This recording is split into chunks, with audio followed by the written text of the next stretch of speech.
Acho que deu certo. Pessoal, boa tarde. Eu gostaria de agradecer mais uma vez o professor Vitor para falar agora para esse outro grupo do PIBID da FBC, né? Muito obrigado. E aqueles que quiserem ficar com a câmera ligada, fiquem à vontade, para a gente não ficar só com as letras.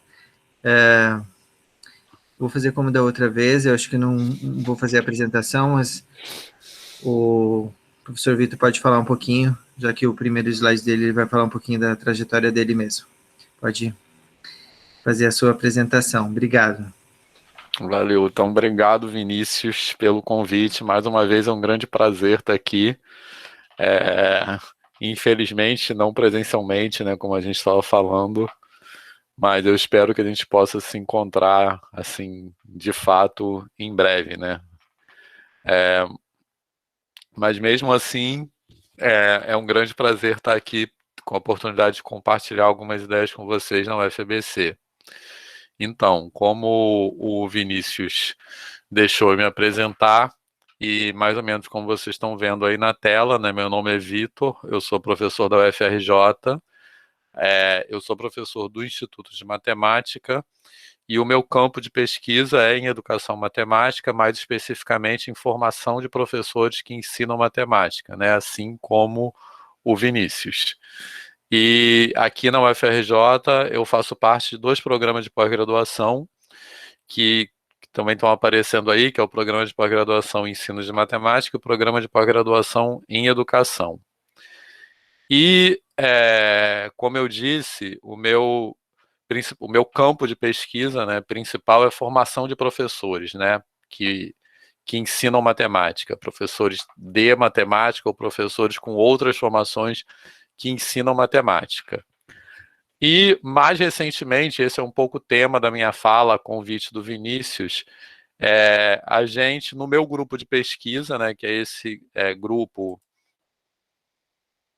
que também está aparecendo, o Laboratório de Práticas Matemáticas do Ensino, a gente, ao pensar sobre formação de professores para ensinar matemática na educação básica, temos nos aproximado dessas perspectivas decoloniais, né, sobre as quais eu quero falar um pouco isso. Então, parte da minha fala é contar um pouco como a gente chega a essa aproximação, né? Assim, como falando a partir da formação de professores, a gente sentiu uma necessidade de pensar dessas perspectivas decoloniais para entender e discutir algumas questões importantes que têm a ver com a formação de professores nos contextos latino-americanos, em particular brasileiros.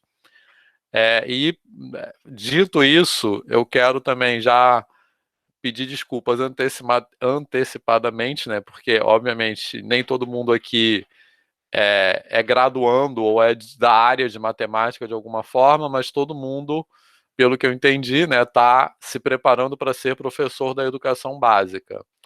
Então, as coisas que eu vou falar são muito assim, falando, quer dizer, eu vou falar a partir da matemática, mas eu acho que grande parte das coisas que eu vou compartilhar com vocês hoje se aplicam a outras disciplinas escolares, né?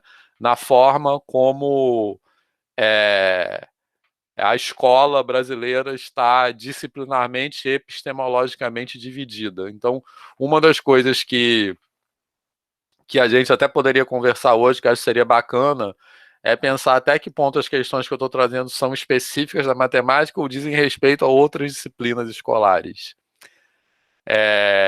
E também, como eu combinei com o Vinícius agora há pouco, eu queria combinar com vocês que essa conversa não precisa ser, eu nem gostaria que fosse, no formato de uma palestra assim, convencional. Ou seja, a gente pode ir conversando ao longo da minha fala. Tá? Então, a qualquer momento, a gente tem 2 horas no total, então a qualquer momento que vocês quiserem colocar alguma coisa, ou quer dizer, pode me interromper, fazer perguntas, comentários à vontade. Eu vou gostar mais se a gente for desse jeito, né? Que eu acho, assim, me sinto mais confortável, digamos. Bem, e aí, ainda olhando para essa tela inicial, né, eu coloco essa gravura, né, que se chama América do Sul Invertida, que é de um artista uruguaio, que é o Joaquim Torres Garcia, e eu acho que ela representa muito várias das coisas que eu quero trazer aqui, né, porque esse movimento, vamos dizer assim, de decolonizar currículos, especificamente no caso de matemática, da disciplina escolar matemática, mas de decolonizar currículos num sentido mais amplo, tem muito a ver com aquilo que essa gravura representa, né, que é mudar referências, né? Então é buscar outros atores, buscar os lugares de fala de outros atores, e mudar as referências a partir das quais as narrativas e as políticas curriculares são ditas, são enunciadas, né? Então eu tenho usado bastante essa gravura e outras referências para representar isso. E o que eu pensei em compartilhar com vocês hoje, acho que eu começo um pouco com essa pergunta: o que é educação matemática, né? Assim, e eu quero dizer com essa pergunta o que é a educação matemática como campo de pesquisa, né? E como eu disse agora há pouco, eu acho que as reflexões que eu vou trazer, eu vou falar do meu lugar da matemática, né, de professor de matemática, de formador de professores de matemática, mas eu acho que essa pergunta se generaliza para outros campos. Ou seja, a gente pode pensar o que é ensino como campo de pesquisa, ensino disciplinar, ou seja, o que é pensar no ensino de um determinado campo do conhecimento ou de um determinado campo epistemológico como uma área de pesquisa, né? E no caso, a educação matemática, o ensino de matemática, é a área de pesquisa na qual eu tenho me inserido, né? E aí, eu quero começar dessa pergunta, e como eu disse agora há pouco, a minha ideia nessa conversa é falar um pouco como, a partir dessa pergunta, a gente chega nas perspectivas decoloniais, e, no final, falar um pouco o que se entende por decolonizar currículos, né? Assim, quando a gente fala vamos decolonizar os currículos, o que a gente quer ou não dizer com isso? Ou que sentidos essa pergunta pode ter? Enfim, mas aí, continuando a partir dessa pergunta inicial, o que é educação matemática como campo de pesquisa, ou o que é ensino como campo de pesquisa, e aí a reflexão sobre essa pergunta, ela vem um pouco da minha experiência com a constituição dessa área de educação matemática no Brasil, e também da minha própria experiência pessoal, como sendo uma pessoa que tem uma formação inicial em matemática pura, em bacharelado em matemática, e que começou ao longo da minha trajetória acadêmica e profissional me aproximar da educação matemática e me inserir e me identificar como um pesquisador em educação matemática. Então, eu acho que quando a gente vem, e isso que eu quero dizer, eu acho que isso não se aplica só à matemática, quando a gente vem de uma área disciplinar, né, seja ela qual for, nas ciências ditas exatas ou nas ciências ditas humanas, e começa a pensar no ensino daquela área de uma forma mais crítica, no sentido da pesquisa, é muito frequente que uma primeira tentativa de resposta para essa pergunta é essa aí: qual é a melhor forma de ensinar as coisas? Ou seja, como se o objeto de investigação de uma área de ensino fosse descobrir qual é a melhor forma de ensinar determinado conteúdo. Mas muitas vezes essa pergunta é colocada sem que esse conteúdo, vamos dizer assim, no âmbito epistemológico, ontológico, seja problematizado, né? Assim, é como se a gente considerasse os conceitos que estão associados àquela disciplina, aquele campo disciplinar, como fixos, e a gente pensa qual é a melhor forma eu vou usar uma palavra que é bem enfática, de transmitir aquele conceito para outras pessoas. Então é como se eu pensasse assim: se eu falar dos conceitos matemáticos claramente o suficiente, as pessoas assimilarão esses conceitos. Eu acho que essa é uma maneira de pensar frequente, né, quando a gente se aproxima do ensino D como campo de pesquisa. E transladando essa pergunta para a formação de professores também como campo de pesquisa, eu acho que essa pergunta que eu coloquei acima, ela se desdobra nessa outra aí. O que é preciso saber para ensinar matemática ou alguma disciplina na escola básica? E essa segunda pergunta, eu acho que ela é um desdobramento da primeira, no sentido de que ela não problematiza, ou seja, ela considera como fixos os próprios saberes disciplinares e, além disso, ela não considera a escola como um lugar de produção de conhecimento, de produção de saberes ou de produção de cultura. Então, é como se houvesse um conjunto de conhecimentos fixo e formar professores seria, vamos dizer assim, avaliar o que falta àquele sujeito para atingir aquele conjunto de conhecimentos fixo, né, assim.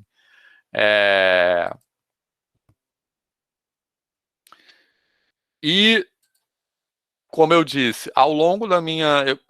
eu acho que é muito comum pensar dessa forma quando a gente se aproxima de reflexões sobre ensino de alguma disciplina, e eu identifico muito essas perguntas ao longo da minha trajetória, né? E aí que a gente chega, que eu quero chegar daqui a pouco, às perspectivas decoloniais.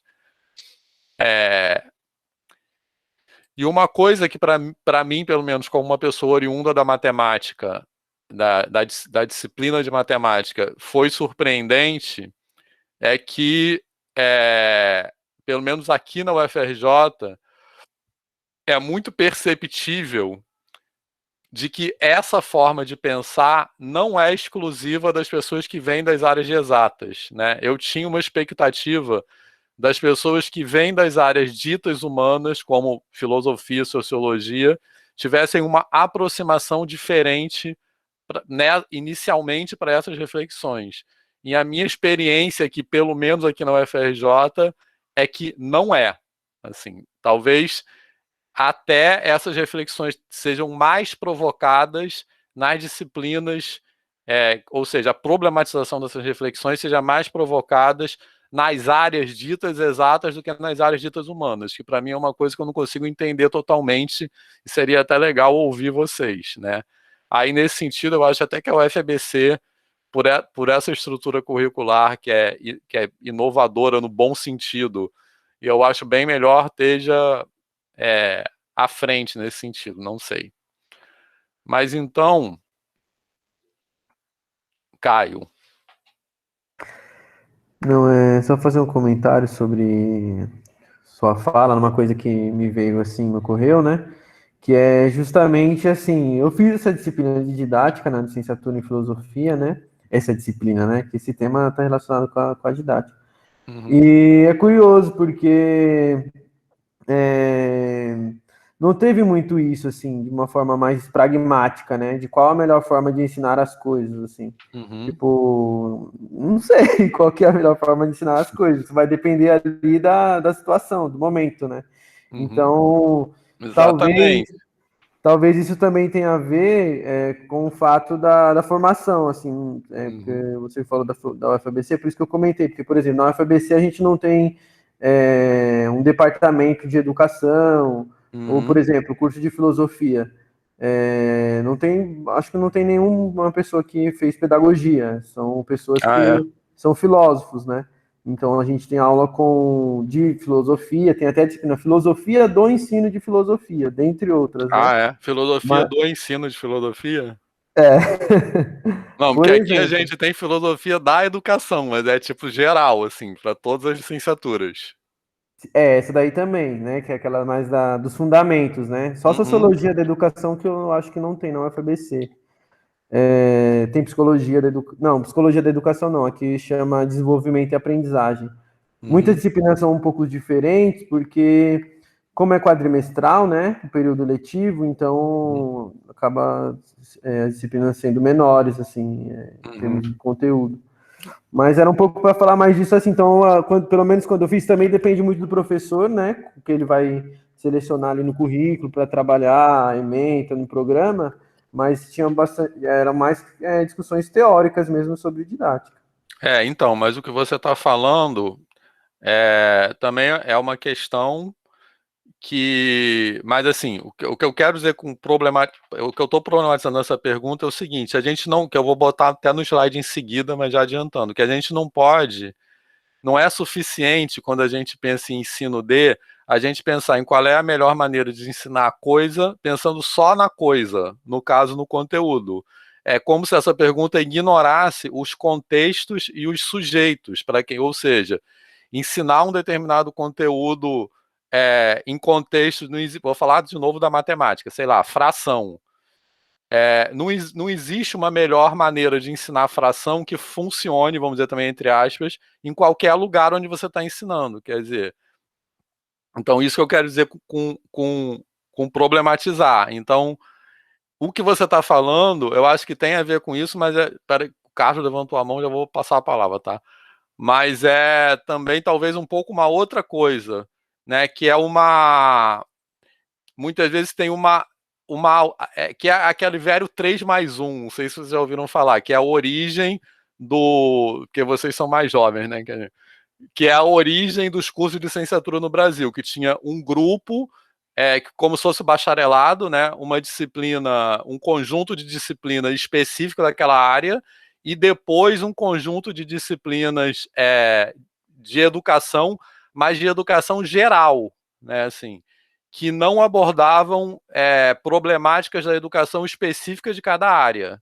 Acho que essa é uma questão que o Caio está fazendo, mas eu estou colocando que, além disso, mesmo quando você aborda uma discussão sobre ensino específico de uma área, muitas vezes essa questão é pensada só do ponto de vista do conteúdo, sem considerar para quem você está ensinando. Né? Acho que são duas coisas, não sei se eu fui claro, assim. Carlos, vou passando o slide aqui, porque o próximo é exatamente isso que eu queria dizer. Talvez seja um problema geral, né, das licenciaturas. A minha licenciatura não foi feita na UFBC, mas foi feita na UniOeste, né, no interior do estado.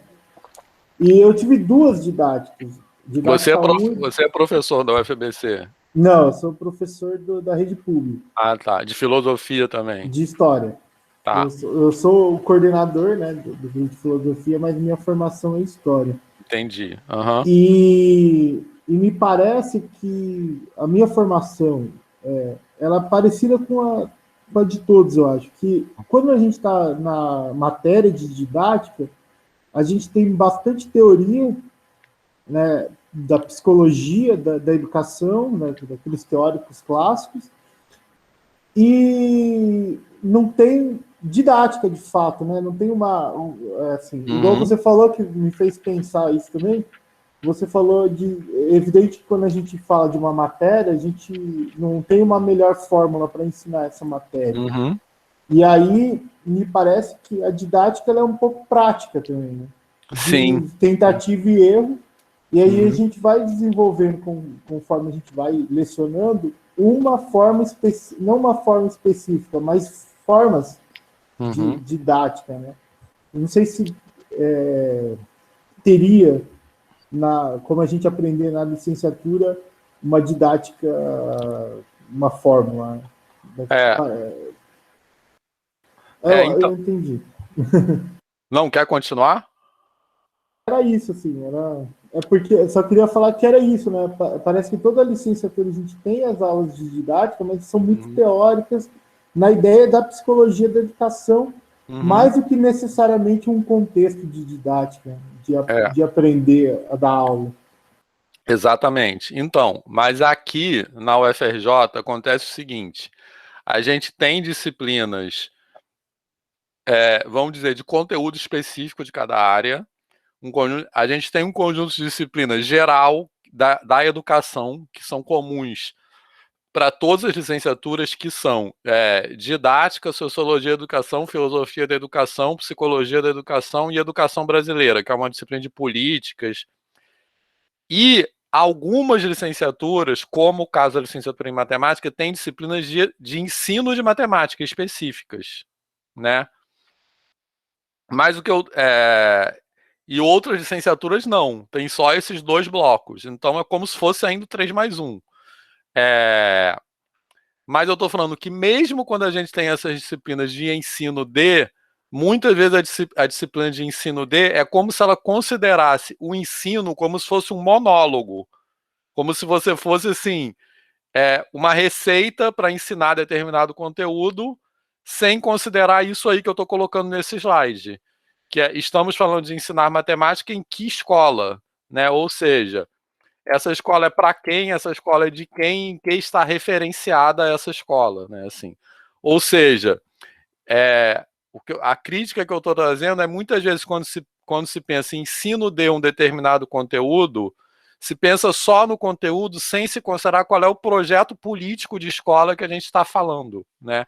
E justamente esse projeto de político, em que saberes, ou seja, o que é legitimado como saber ou não naquela escola, né? Para quem aquela escola é pensada e de quem aquela escola é pensada. Exatamente esse projeto político de escola que é aquilo que está em disputa no contexto político contemporâneo, que a gente está vendo os ataques à educação pública e educação como princípio da democracia no Brasil, né? Assim.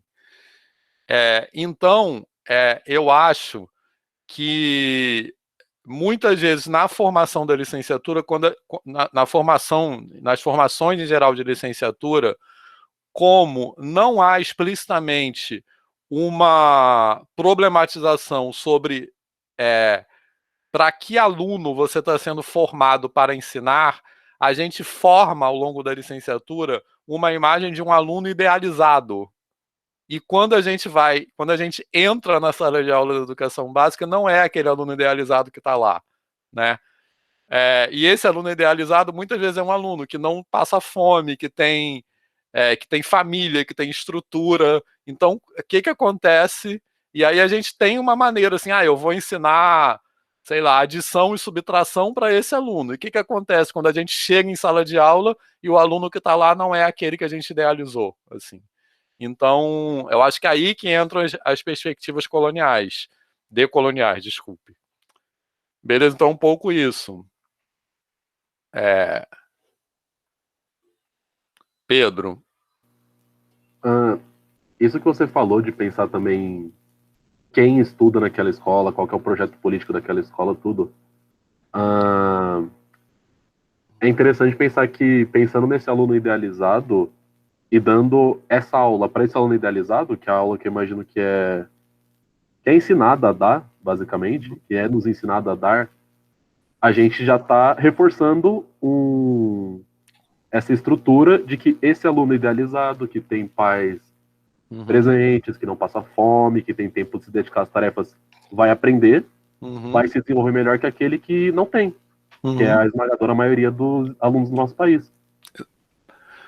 Exatamente. Isso aí que o Pedro está falando, a gente chama às vezes de profecia autorrealizada, né? Que é uma coisa assim, que você elege aquele aluno para ser bom, ele vai ser bom mesmo, né? Assim. Então, quando a gente sai da licenciatura com a imagem do aluno idealizado e a gente vai dar aula para aquele aluno. E ao fazer isso, a gente está excluindo os outros. Então, nesse sentido, e aí que, como eu disse, as perspectivas decoloniais podem ajudar, eu defendo que a gente tem que ter na licenciatura componentes curriculares, enfim, ações que explicitamente desconstruam essa ideia do aluno idealizado. Eu acho que o PIBID é uma possibilidade, né, de fazer isso, porque ao longo da trajetória como aluno de licenciatura, a gente vai estar em contato com esses alunos de verdade, né, digamos assim. E nesse sentido, o que eu quero dizer é que parece que o compromisso epistemológico e político e profissional da educação, quer dizer, a gente tem que ter essa reflexão com as pessoas e não com o conteúdo, né? E parece que na matemática eu vejo muito isso. parece que o nosso compromisso como professor de matemática, muitas vezes, é com o conteúdo. E eu vejo na matemática, muitas vezes, as pessoas sacrificando o aluno em prol do conteúdo, né, assim. E é bem nesse sentido que o Pedro falou. Parece que o conteúdo é colocado num lugar sacramentalizado, e se o aluno tem alguma dificuldade com aquele conteúdo, o aluno é culpabilizado. Então, é nesse sentido que eu quero dizer. Quando na licenciatura a gente tem que ter essa reflexão que eu considero fundamental, que nós estamos nos formando como profissionais, e como profissionais o nosso compromisso é com o sujeito, né, com a pessoa que está ali, e não com o conteúdo em si, né? Então, a gente fala um pouco de educação pela matemática e não educação para a matemática, no caso da matemática, mas eu acho que isso se aplica a qualquer disciplina, né? Eu vou dar, já que o Carlos Pedro é de filosofia, é aluno de filosofia também. Eu sou um aluno de Relações Internacionais, completamente perdido no Ah, tá. churrasco. Mas você não faz licenciatura, então. Não, ainda não, mas pretendo fazer. Em quê? Em história também? Se possível, em História. Então, eu vou dar um exemplo agora da história, tá? Que depois quem é de história aqui pode me contestar. Mas um exemplo que ilustra um pouco isso no caso da história. Um exemplo que um amigo me relatou, tá? Que esse amigo é um indígena da etnia terena no Mato Grosso, e ele relatou que ele estava numa aula de história na aldeia, e a professora de história falou em descobrimento. E aí, quando a professora de história falou em descobrimento, isso causou estranheza, né? E ele falou, inclusive, assim, não é nem porque os alunos eram crianças, não é nem porque os alunos reagiram, é porque eles não entenderam. Porque para eles não tem essa referência de descobrimento, né? Assim, descobrir o quê? E que aí, no final das contas, a professora de história chegou e falou assim: ah, mas que assim, que eles não queriam que falasse descobrimento, né? Aí ela falou, mas está escrito no livro Descobrimento, eu vou falar descobrimento mesmo. E dane-se, né? Então, isso que eu quero dizer um pouco, que é como se você sacrificasse o aluno em defesa daquele conteúdo que fica num lugar fixo e não problematizado. Em matemática, eu vejo isso acontecer muito, né? Assim, o Vinícius está concordando ali, mas eu trouxe esse exemplo de história, embora não seja da área, que eu acho que ilustra. Não sei se alguém quer contestar. Juliana. Boa tarde a todos. Eu não quero nem contestar, professor e colegas. É meio falar, né? Eu que tenho uma formação mais antiga do que a galera que está chegando agora, eu já sou professora da rede pública, eu leciono no METEC em Diadema, História e Sociologia, e eu percebo assim, muitos dos meus colegas, eles não tinham essa percepção de que o livro tem que ser a Bíblia da aula, né?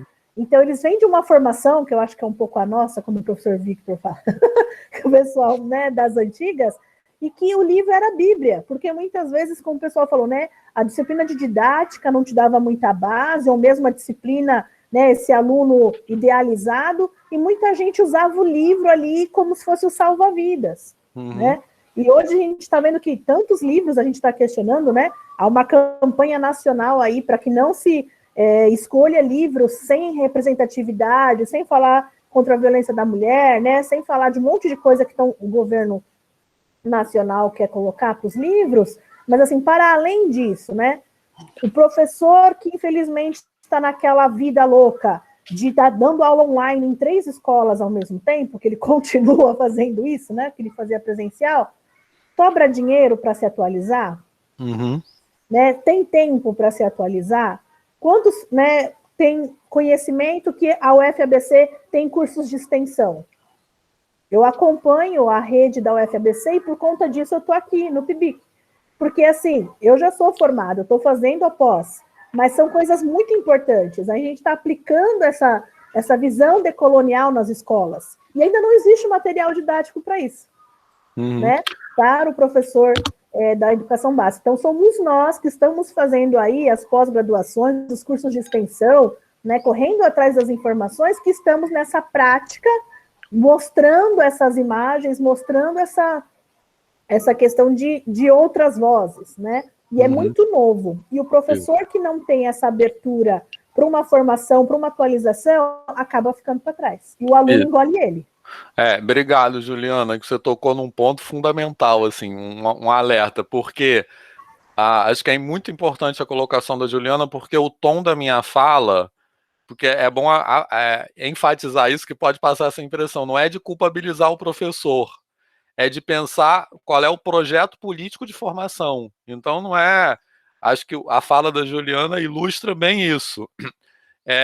Às vezes o professor tem determinada prática porque ele não tem, assim, ferramentas para ter outra prática, digamos assim. Então não é, tipo assim, você faz isso porque você é mal.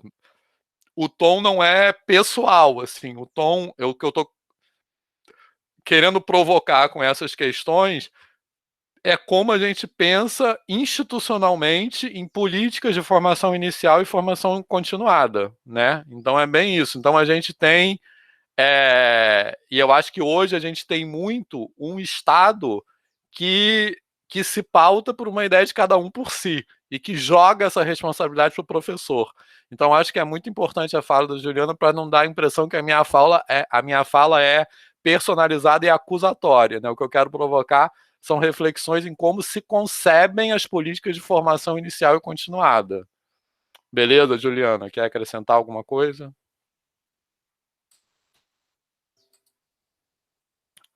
Então, mas continuando, eu vou só também fazer, como a gente está conversando, que eu estou achando bom, não vai dar tempo de passar esse PowerPoint todo, mas depois eu posso disponibilizar, e algumas coisas por conta disso eu vou passar rápido, só para a gente poder ir falando. Isso, que a Juliana está colocando aí no chat. A luta é pela melhoria da formação dos professores. Né? Então não é para colocar dessa perspectiva a discussão, eu acho, né? Assim, de que fulano faz isso porque ele é mal intencionado ou algo assim. Né? É para colocar numa perspectiva política de formação. Enfim, mas aí eu quero trazer um exemplo, né, de quais são os impactos dessa concepção do aluno idealizado, né?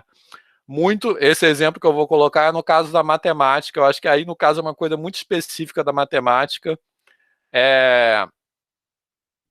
mas que eu vejo como um produto dessa visão que é construída ao longo da formação, né? Que é um não olhar para o aluno, né? Assim, então, isso aqui é um pedaço dos dados empíricos de uma tese de doutorado aqui no nosso programa da UFRJ de Educação Matemática, no qual o doutorando, no caso, que é o Diego, que tem a referência ali, uma das coisas que ele fez foi passar essas perguntas para os alunos, né, quais são as suas impressões com a matemática ensinada na escola, e ele pediu para os alunos representarem as respostas dessas perguntas por meio de uma pequena redação e de desenhos. Né? Então, os alunos desenhassem representassem assim, graficamente as suas representações com a matemática, as suas relações com a matemática ensinada na escola. E aí eu vou mostrar os desenhos, mas eu acho que eles falam por si só. Esses são alguns exemplos dos desenhos que apareceram. Então, a matemática na escola é sempre representada como monstro, Godzilla, demônio e tal. Essa última aqui eu acho que é bem impressionante, que é um demônio, né? E está escrito aqui prova, teste e tal. A Natália está falando ali, me identifico. Eu acho que é bem isso. Então, eu acho que isso é muito específico da matemática. A matemática tem esse estigma, né? Assim. Mas o que eu quero problematizar aqui é que eu acho que o que causa esse estigma não é, assim, nada intrínseco, vamos dizer, da matemática, mas é o lugar que a matemática ocupa como disciplina escolar. E esse lugar tem a ver com um projeto de dominação colonial, né? Que a matemática é uma disciplina que ela ocupa um lugar opressivo mesmo na escola. e aí e que produz essas visões, né? E não é à toa que essas visões são produzidas, porque essa organização disciplinar cumpre muito uma função de exclusão, de colocar as pessoas em determinadas posições sociais. E a matemática, como disciplina escolar, tem um papel importante nisso, que eu acho que nós, como professores de matemática, temos uma responsabilidade de desconstruir, né? Assim, acho que no caso história e filosofia não tem muito isso, né? Mas, Júlia. Oi, gente, boa tarde. Desculpa que eu não consigo ligar a câmera, porque a minha internet é muito ruim, tá bom? Claro. Eu queria só comentar sobre isso, que eu sou professora da rede municipal de São Bernardo, né? Eu sou professora do 4º ano. E no 4º ano, os meus alunos adoram matemática, né? E isso é uma coisa normal, inclusive. Na rede municipal, né, que é do 1º ao 5º ano, a gente vê que o pessoal gosta de matemática, né? E vai se perdendo esse amor pela matemática, né? Com o tempo. E acho que isso corrobora com o que você está dizendo, de que é algo construído mesmo, né? Esse pavor, esse medo, esse bloqueio que as pessoas criam com a matemática, né? Isso é tão forte que no meu tempo enquanto professora do município, eu acabei, até eu mesma que tive né? Bom, eu enveredei para as humanas, né? Então, eu também tinha muito forte esse bloqueio com matemática, mas vendo os meus estudantes, né? Tão apaixonados pela matemática, e até me vendo nessa posição de ensinar matemática, né? Eu ressignifiquei muito a matemática para mim. Relato, enfim, que é pessoal e tudo mais, mas que eu acho que legal de dizer só pelo fato de corroborar mesmo com essa construção da matemática, né? Que eu acho, sim, que acabou virando um instrumento de poder, né? Então, quem sabe matemática é sempre... a pessoa que sabe matemática é mais inteligente que qualquer outra pessoa. Exatamente. Né? Nossa, é um instrumento de poder muito forte, né? Bom, os meus alunos, eu reforço muito como matemática legal, divertida, sensacional, mesmo eu não tendo achado durante todo o meu período de estudante, né? Aliás, eu comecei a, de fato, ressignificar com eles, para mim mesmo. Isso, obrigado, Júlia. Você é pedagogo, então, certo? Sou também. Isso. Então, muito obrigado. Acho que a fala da Júlia é bem importante, porque, inclusive, tem pesquisas que mostram isso, que o momento que os alunos deixam de gostar de matemática é no 6º ano, né? E eu acho que é justamente por isso, porque eu acho que nesse 6º ano se perde,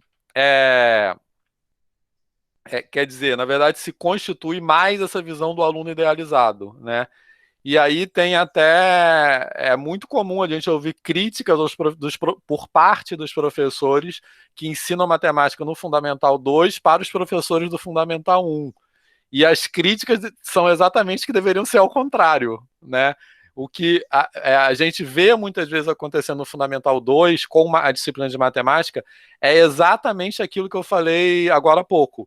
É como se o professor sacrificasse o aluno em prol do conteúdo. Então, o conteúdo fica num lugar sacramentalizado. E isso é muito diferente do que acontece no Fundamental 1. E eu acho que isso é muito responsável por esse deixar de gostar da matemática, né? Mas o que a Júlia está falando não é o caso particular do contexto dela. Acontece em muitos lugares. No Fundamental 1, a matemática é normalmente uma coisa prazerosa. Aí, quando chega no Fundamental 2, ela vira esses monstros que estão aparecendo aí, né? E eu acho que os licenciados em matemática têm que pensar seriamente nisso, né? O que está acontecendo, né? Certo, Júlio? Total, eu acho que é um pouco... eu vejo, né, que umas crianças, no geral, elas são muito curiosas, né? E a matemática é um grande desvendar as coisas, né? Encontrar caminhos. E isso é uma forma... E por isso que eu digo que ressignificou demais para mim a matemática, né? É encontrar... Matemática não é resolver conta, né? Matemática é desvendar as coisas. É desvendar, sabe? Descobrir novas maneiras de resolver as coisas. Eu acho isso... Enfim, eu acho incrível mesmo, né? E depois de um tempo, é muito perspicaz nessa noção de tornar a matemática sacra. Foi isso. É isso que acontece no 6º ano mesmo. Total. Exatamente. E aí não é incomum a gente ouvir os professores que dão aula de matemática no Fundamental 2 falar assim: os professores do Fundamental 1 não ensinam direito. E aí, que eles querem dizer com não ensinar direito é justamente ter um ensino de matemática que é mais, vamos dizer assim, construtivo, né? a partir do 6º ano, tem um ensino de matemática que muitas vezes é apenas apresentar fatos, né, assim. E isso que a Júlia falou, né, que eu estou falando também, tem a ver com uma coisa que vai aparecer daqui a pouco, que a gente chama de uma visão problematizada da matemática, ou seja, uma visão sobre a própria matemática e sobre o ensino de matemática que tem como centro os problemas, ou seja, as perguntas, e não a apresentação das respostas. E no Fundamental 2, o ensino de matemática é muito mais focado na apresentação de resposta do que na exploração nisso que a Júlia descreveu muito bem, né? Assim, e eu acho que é isso que produz esses monstros que a gente está vendo aí. Se der tempo, eu vou voltar a isso já já. E aí, chegando agora um pouco às perspectivas decoloniais, né, como é que a gente traz isso para o contexto brasileiro? Então, essa ideia que eu falei agora há pouco do aluno idealizado, quando a gente pensa em como isso se materializa nos contextos sociais brasileiros, isso encontra, por exemplo, com o patriarcado, com o racismo estrutural. Então, implicitamente, esse aluno idealizado é um aluno branco, de classe média, e no caso das ciências exatas, é homem, né? E hétero, cis, enfim.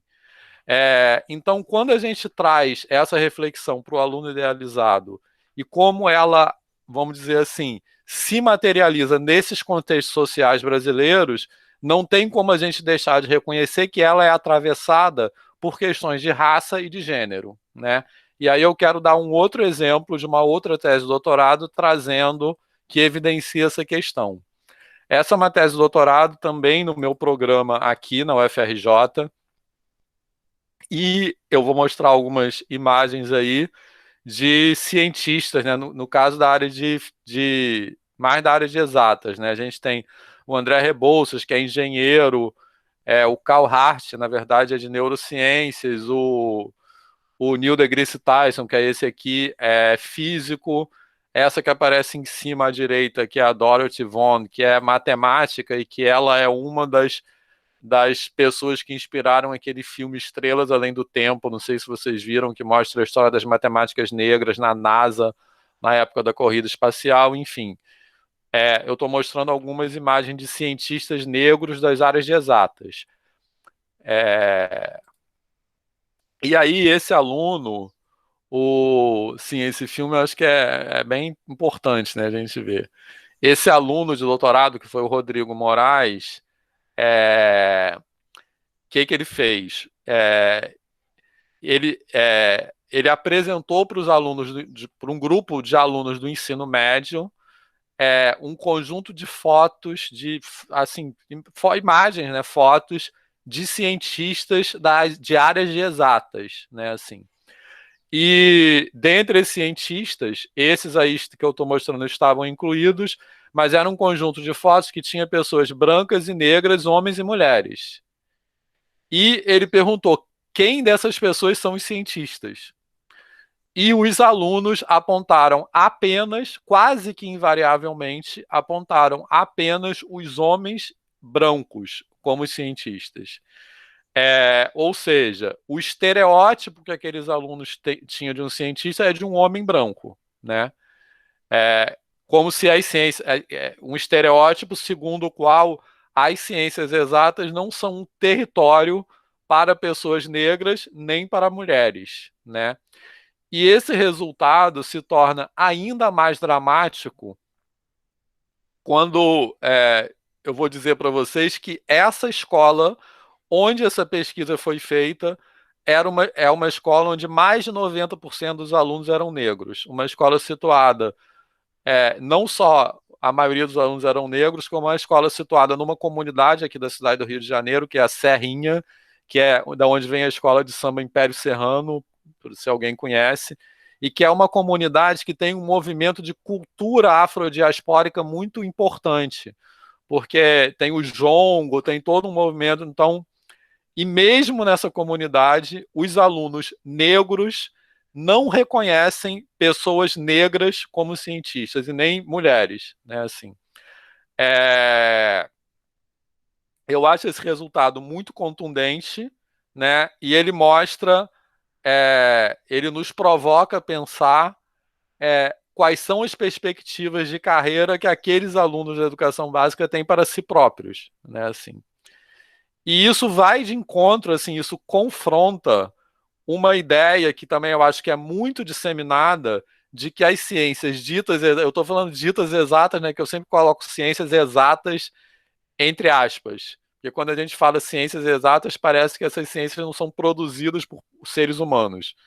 Mas esse resultado, eu acho que ele confronta uma ideia de que as ciências ditas exatas podem ser politicamente neutras.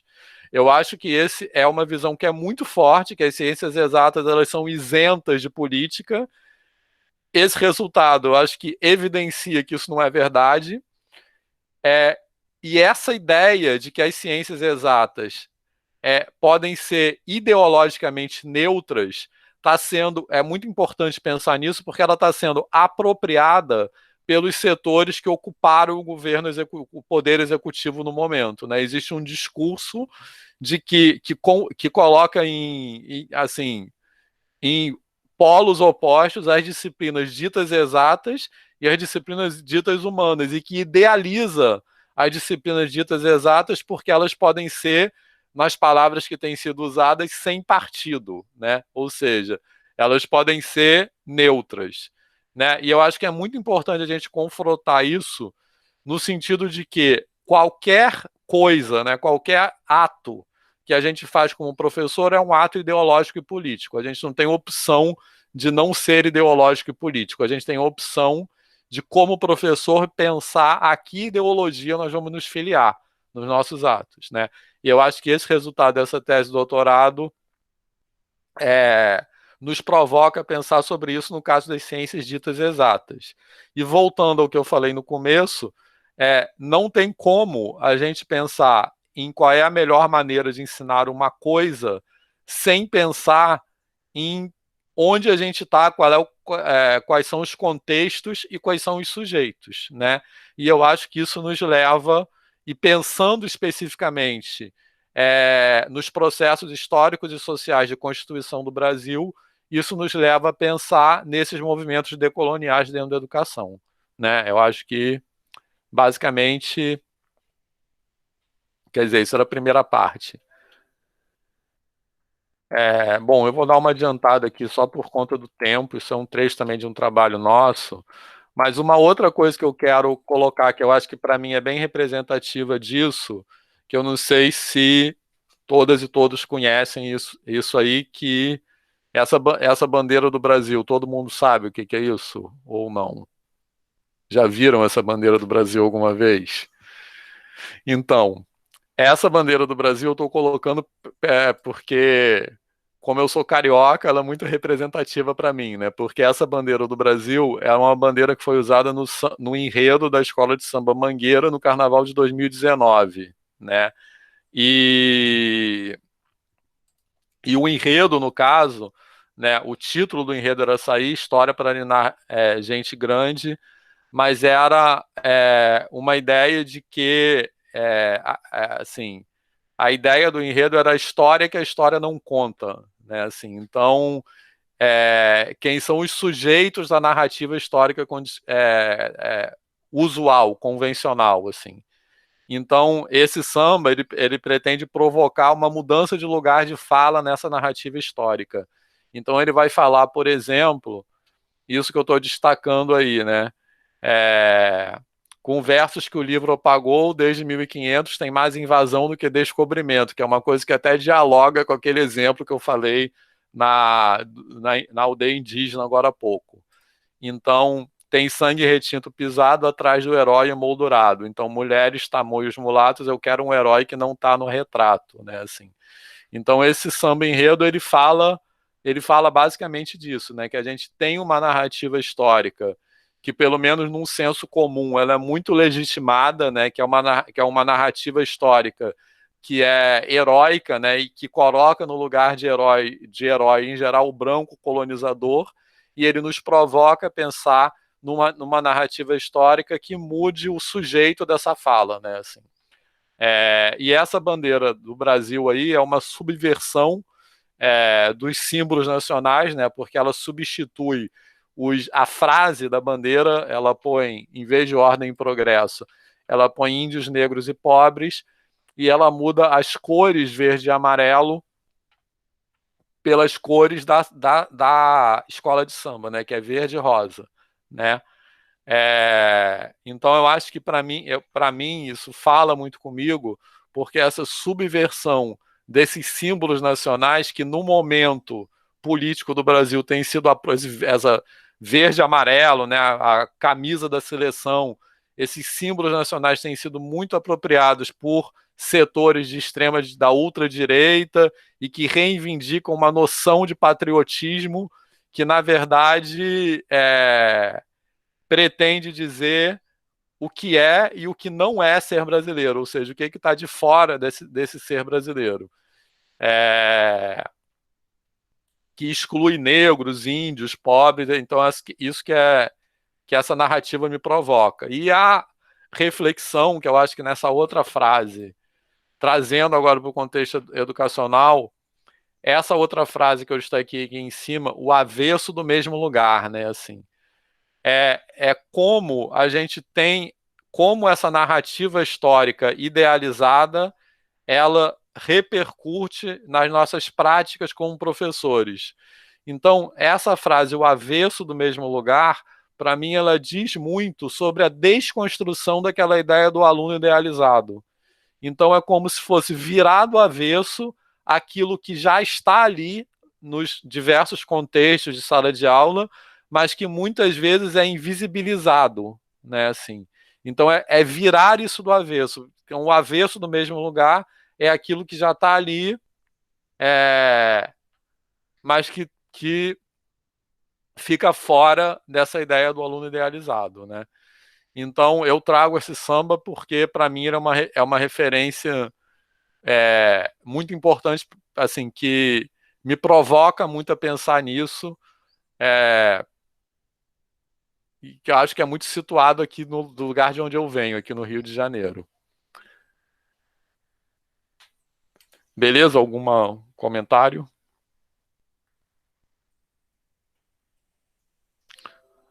Então,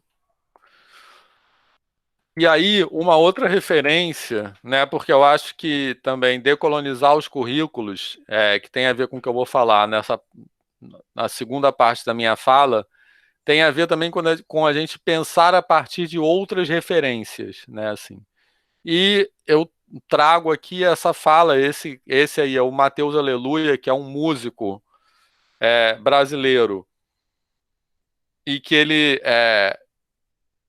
trabalha com música e cultura de referência afrodiaspórica, e ele propõe com essa frase uma outra maneira referenciada em sabedorias iorubais para pensar na nossa relação com o passado, né? Então, esse movimento de colonização e de decolonização tem muito a ver, eu acho, com a maneira como nós nos relacionamos com o passado.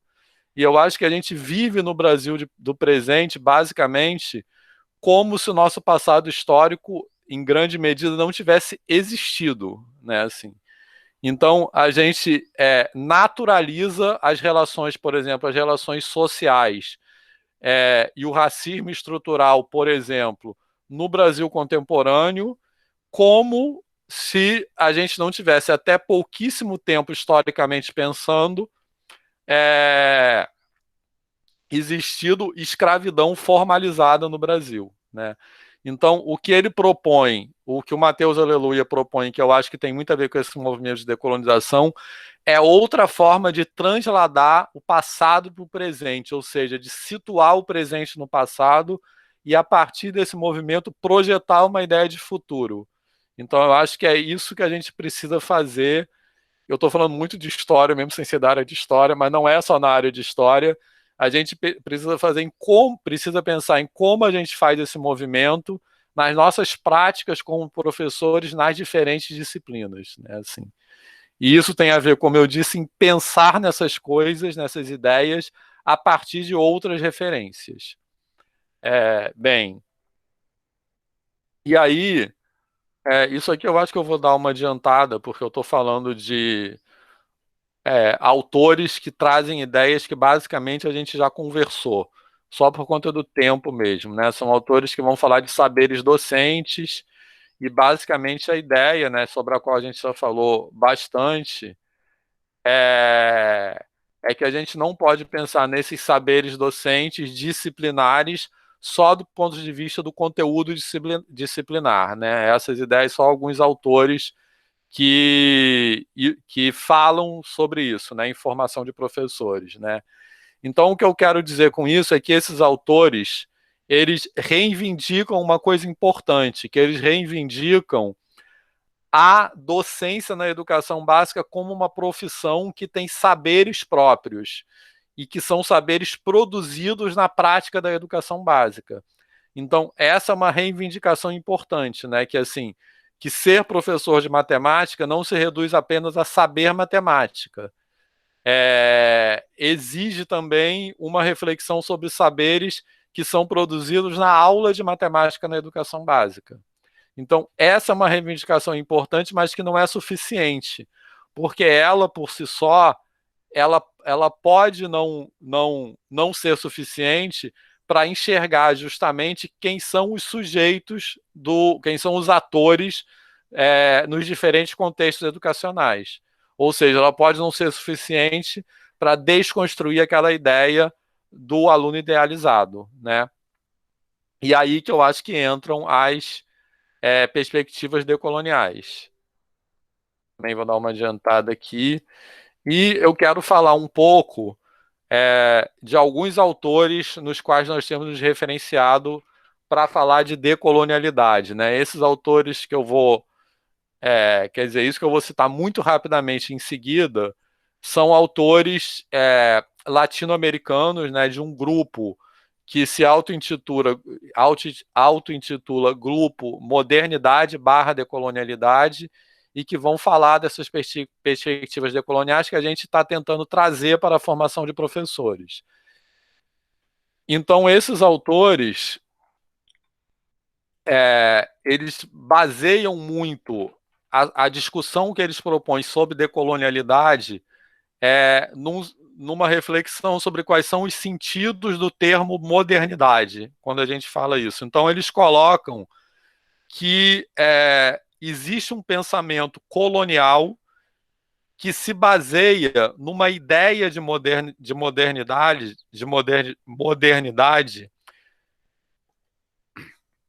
que é produto de um entendimento de que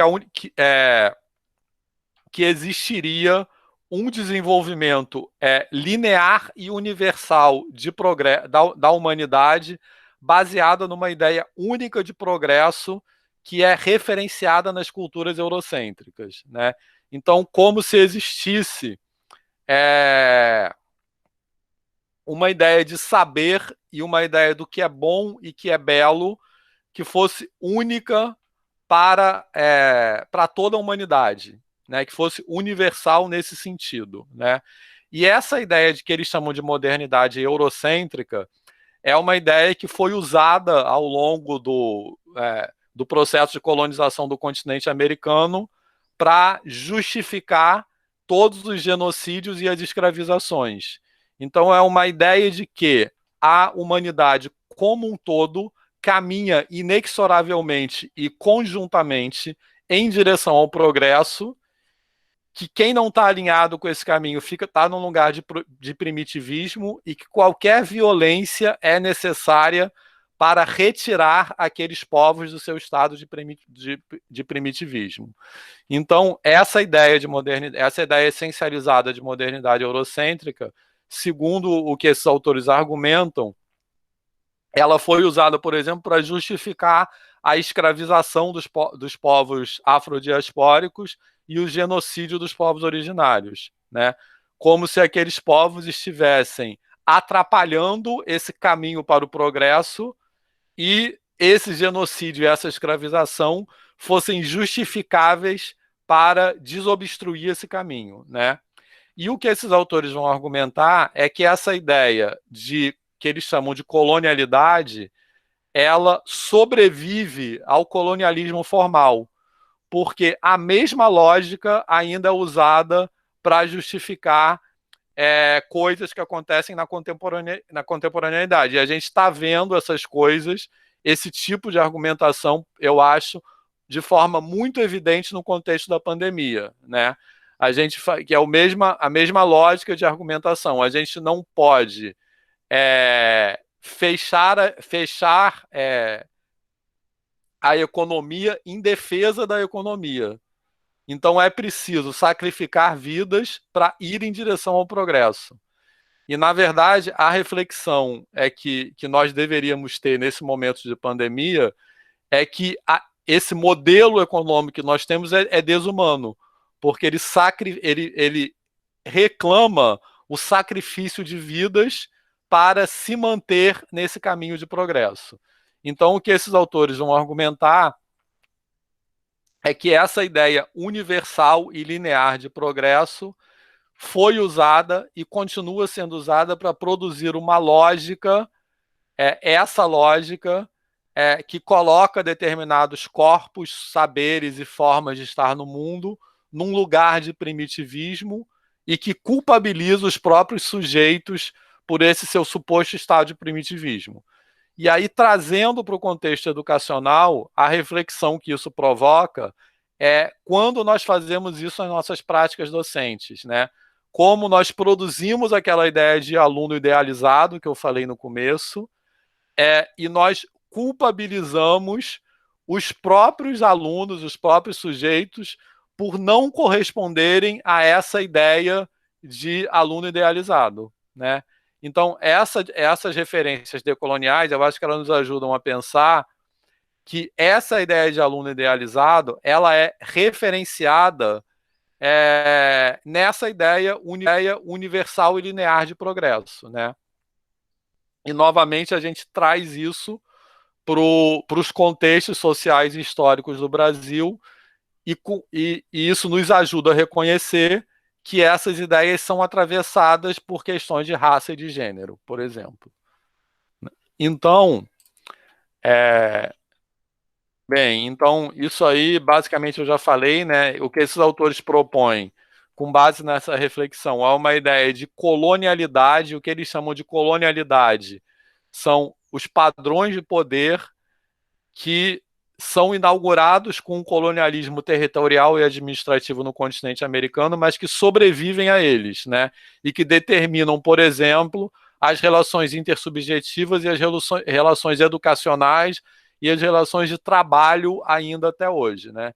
Então, um outro exemplo que eu acho que é muito evidente disso, e que tem a ver com isso que eu acabei de falar sobre a pandemia, é que, embora a escravização tenha formalmente acabado, as nossas relações de trabalho no Brasil contemporâneo, ainda herdam, em grande medida, os padrões de poder das relações escravocratas, né? A gente ainda tem relações de trabalho que são basicamente relações escravocratas, né? Então é isso que esses autores vão falar. E aí, junto com a colonialidade, eles vão falar da decolonialidade, né? Então, o que eles falam sobre a decolonialidade, que eles chamam de decolonialidade, como a gente está dizendo aí, é um conjunto de posicionamentos, posturas, horizontes, projetos de resistência, transgressão, intervenção e insurgência, ou seja, a decolonialidade como uma atitude permanente de insurgência em oposição a esse padrão de poder colonial ao qual esses autores se referem. Em particular, dentro desse contexto, esses autores usam essa grafia decolonialidade em lugar de descolonialidade como uma forma de ênfase para destacar que não existe nos contextos latino-americanos contemporâneos um estado neutro de colonialidade, como se nós pudéssemos passar de um estado colonial para um Estado livre dos traços e efeitos da colonialidade, né? Então, esse termo decolonialidade, para esses autores, ele não é usado como uma postura oposta à descolonialidade, mas como uma ênfase dentro da descolonialidade. Não é possível apagar os traços e efeitos da colonialidade, né? Então, eu acho que essa marcação que eles fazem por meio desse termo é muito importante, e eu identifico, por exemplo, essa postura com essa frase aí, que é bastante conhecida, da Angela Davis, né? Que numa sociedade racista não basta não ser racista, é preciso ser antirracista. Então, é como se não ser racista correspondesse a uma postura neutra em relação ao racismo, né?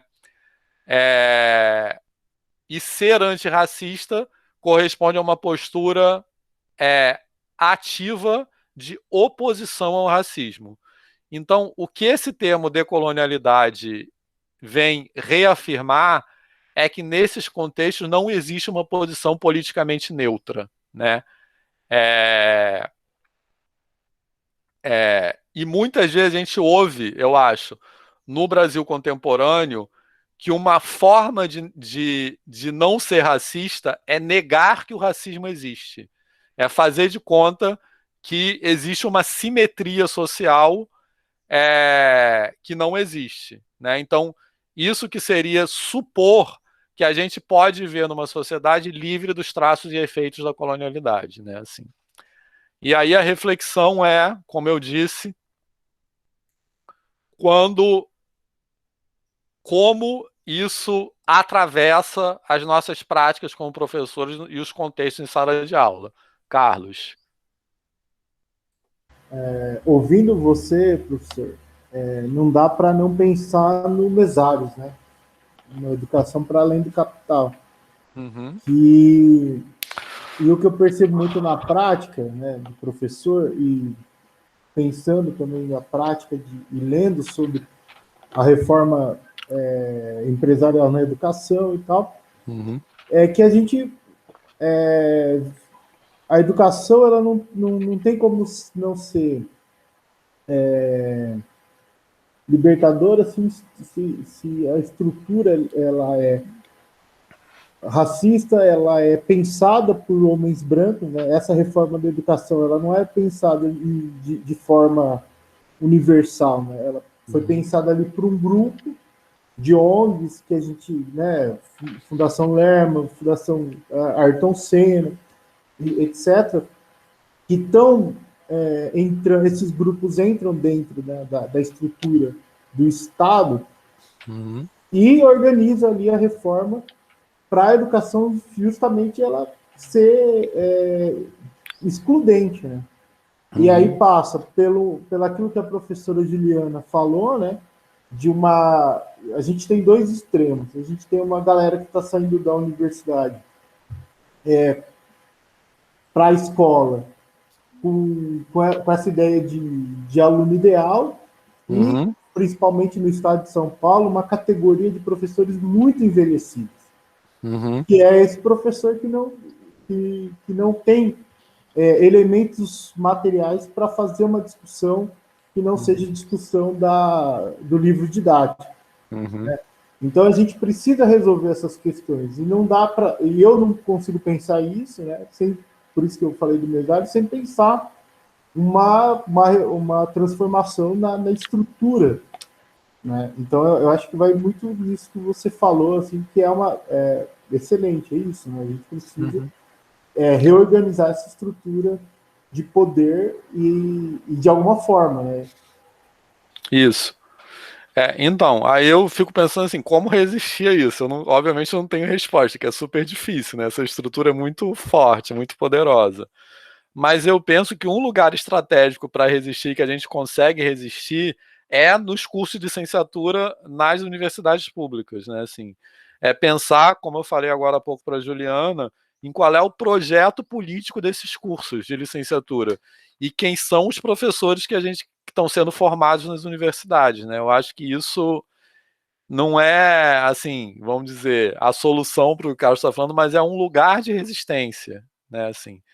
E pegando também o gancho na fala do Carlos, né, que eu acho que é muito importante, que a gente está vendo na educação com essa, vamos dizer assim, invasão dessas corporações que eles estão falando, Fundação Leme, etc., é uma produção de um discurso de educação de qualidade, né, assim, digamos. E essa educação de qualidade, ela frequentemente adquire um sentido que se aproxima do tecnicismo, né, assim, que a gente precisa, é um discurso que é assim, vê se vocês identificam o que eu estou falando, é que a gente precisa ensinar coisas práticas para os alunos na escola básica, porque se a gente ensinar coisas práticas, esses alunos vão conseguir encontrar emprego, né? Vão conseguir se posicionar no mercado de trabalho. Por exemplo, a pessoa que está no cargo máximo do executivo, que eu não falo o nome, já verbalizou isso falando, você só precisa saber ler, escrever e fazer conta, né? É uma expressão do que eu tô falando, né? E nesse discurso, né, e é um discurso que tem a ver com a idealização do empreendedorismo, né, com todas essas questões que a gente está vendo, né, assim. E esse discurso, né, eu acho que ele pretende produzir essa ideia de que a gente tem que ter uma educação que não é muito reflexiva, né, que ensina as pessoas assim, nessa ler, escrever e fazer conta, ensina coisas práticas às pessoas, porque assim elas vão conseguir emprego.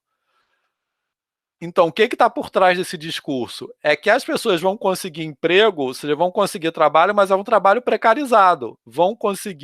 Elas vão se posicionar no mercado de trabalho, mas em posições que interessam ao próprio mercado, não às pessoas, né? Então, é isso que a gente está vendo. Eu acho que o movimento que a gente está vivendo no Brasil é muito esse, né?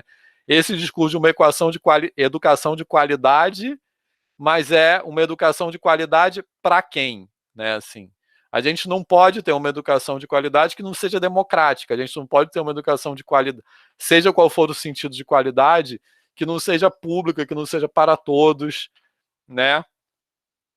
E acompanhado com esse discurso de educação de qualidade, vem um discurso de ataque à educação pública, porque a educação pública não seria de qualidade.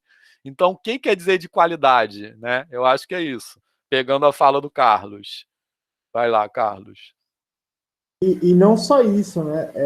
Assim, dizendo que o Estado não tem não tem competência para direcionar os recursos públicos, né?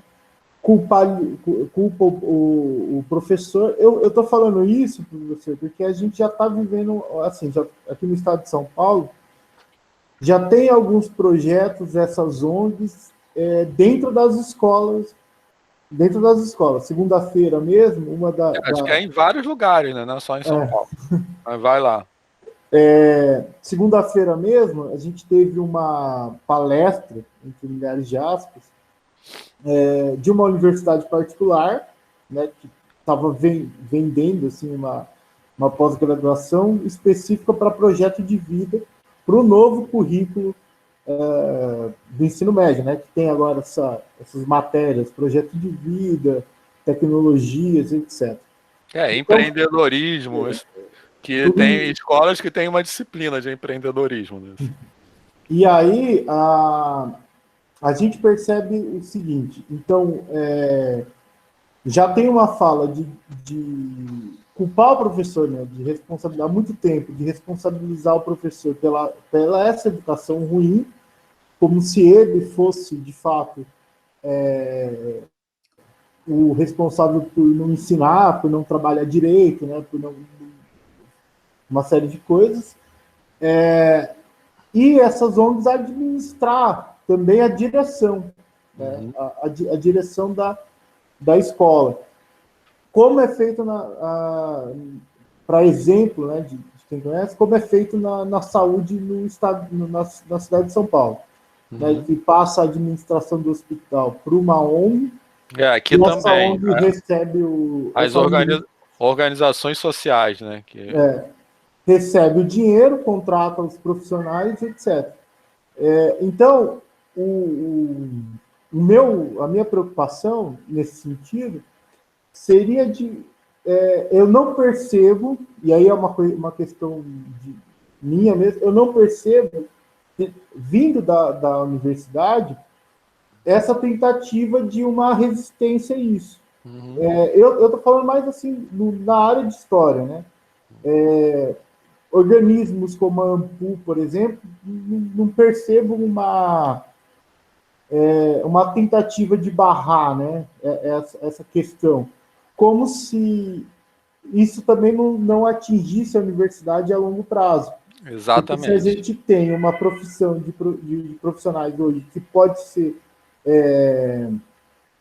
eu esqueci agora o termo, que não necessariamente seja os profissionais da educação que dê aula, né, porque já abre uma brecha para um ensino em que esteja as correlatas lá e outros profissionais podem dar determinadas matérias, inclusive 30% dela em EAD, né, não presencial. Isso, uma hora, vai chegar nos cursos de licenciatura. Então, eu não... o professor falou de resistência nos cursos de licenciatura, eu não consigo perceber isso, né? Não sei se é uma impressão minha, né? Não, eu também não consigo. Eu estou falando que a gente precisa desse movimento. Eu acho que esse é um potencial lugar, mas eu concordo inteiramente com você. Desculpe, continua. Então, assim, isso me angustia, né? Porque a gente está no PIBID, percebe que tem uma galera, assim, principalmente, bastante interessada na licenciatura, né, disposição, mas, ao mesmo tempo, percebe que cada vez mais o ensino está sendo atacado, a gente cada vez menos tem uma livre cátedra, né, para montar as aulas, porque o currículo paulista ainda deixava uma brecha, né, para a gente montar a aula como nós quiséssemos. Agora, com o novo ensino médio e o currículo mais fechado, mais enxuto, ele cada vez mais também fecha essa porta da gente fazer uma discussão mais aberta com os alunos, né? Então, não sei se vocês estão me compreendendo. Então, é meio angustiante, né? Sim, então, por isso que eu falei que era importante a fala da Juliana, porque essa minha fala aqui não é para culpabilizar os professores, a reflexão é sobre as políticas de formação. As políticas de formação nas universidades públicas, né, eu acho que são um lugar potencial de resistência. Agora a gente precisa de dentro da universidade se convencer disso. E eu acho que isso tem a ver também de dentro da universidade com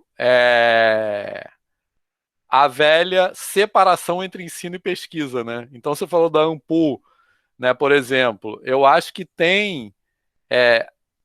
teve um conflito envolvendo a AMPU na construção da BNCC de História, né, que você deve estar ciente disso. E a AMPU ficou de um lado mais conservador, surpreendentemente.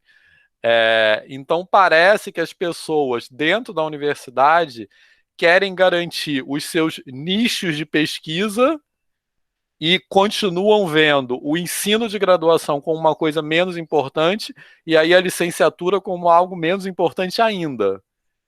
E é uma inocência quase, né? Como se elas pudessem ficar eternamente encasteladas nos seus nichos de pesquisa e aquilo nunca fosse atingi-las, assim.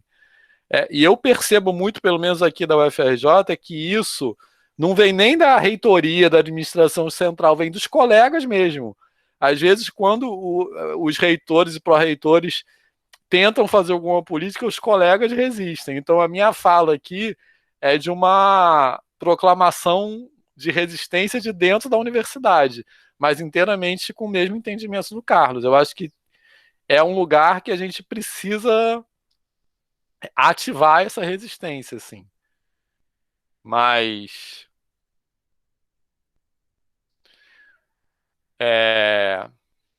ou seja, pensar em outra formação inicial, outros cursos de licenciatura, outra formação inicial de professores. Não sei se mais alguém quer comentar. Opa, eu gostaria de fazer um comentário, esqueci até aqui de levantar a mão. Sim. Mas essa questão que você falou, que parece que é uma resistência que vem justamente dos colegas ali na área da pesquisa, então me faz pensar se não é uma questão de tipo, já que a educação no Brasil é uma coisa que está sempre sob constante, ultimamente ainda mais, sempre sob constante ataque e tudo mais, será que esses pesquisadores eles não têm uma mentalidade, acaba meio um cada um por si, assim, meio um farinha pocar meu pirão primeiro? Não sei se eu vou ter financiamento amanhã, então eu quero ter meu financiamento pelo menos hoje. Uhum. Então, não sei se acaba sendo uma coisa mais ou menos assim, mas foi uma impressão que eu acabei ficando. Eu acho que tem esse aspecto, assim, esse é uma das coisas, mas essa é uma visão no momento que é um pouco suicida, né? Eu acho, dentro da universidade. Acho que as pessoas têm que se convencer disso. E eu acho que tem uma parte da questão é essa que o Pedro falou, e outra parte é a concepção sobre o que eu falei no começo, que é uma concepção dentro dos próprios professores da universidade de que para ensinar basta saber o conteúdo. E essa é uma visão dicotômica também, porque ao defender, por exemplo, que para ensinar não é suficiente, para ser professor de educação básica não é suficiente saber o conteúdo, parece que eu estou defendendo que o conteúdo não é importante, não é isso, né? Então eu acho que grande parte dos professores tem uma visão ainda de que os cursos de licenciatura, os professores na universidade que eu estou falando, tem uma visão ainda de que os cursos de licenciatura podem ser cursos de bacharelado mais facilitados, digamos assim, muitas vezes.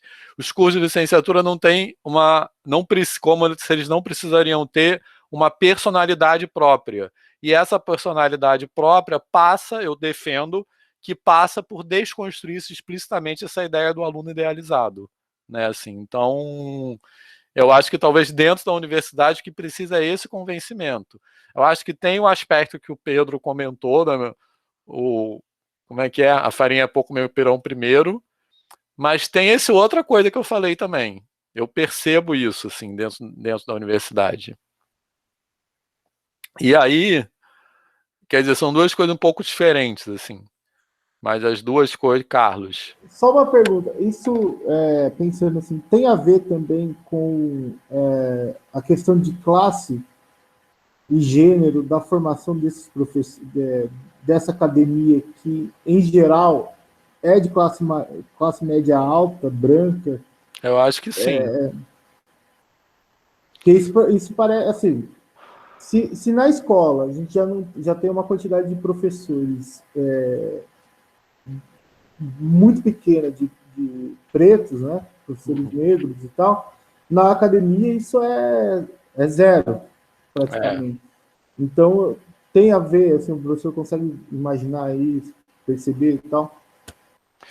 Eu acho que sim, né? Agora com as cotas sociais e cotas raciais, isso começa a mudar, né? Mas ainda não chegou agora que as pessoas estão chegando no doutorado e tal, mas eu, na minha opinião, acho que sim, né? Assim, que aqui na UFRJ, pelo menos no meu instituto, que eu trabalho, Instituto de Matemática, que tem quase 200 professores e 2 negros nesses 200. Então, e a maioria oriundo não só branco, mas oriundo de classe média alta, né? Assim. Então, agora que as pessoas que entraram pelas políticas de ações afirmativas nos governos anteriores estão chegando no doutorado, estão terminando o doutorado. Mas as gerações anteriores são muito assim. Eu percebo, eu estou na UFRJ desde 92 como professor, e eu percebo, é nítido como o perfil do aluno mudou a partir das políticas de ações afirmativas. Mas é isso, né? Esses alunos que entraram primeiro, que começaram a entrar na graduação nas políticas de ação afirmativa, estão terminando o doutorado agora, essa primeira geração. Mas eu acho que tem a ver sim, né?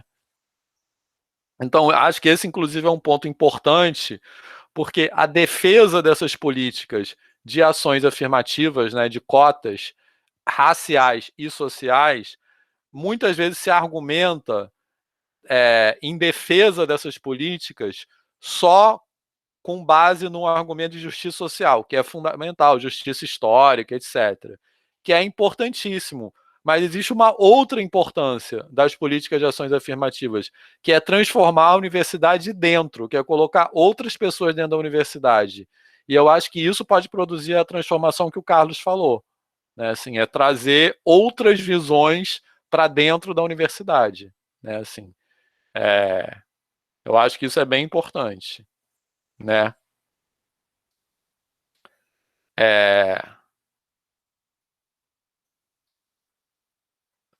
Bem, e aí, aproveitando, pegando, não sei se mais alguém quer comentar sobre isso.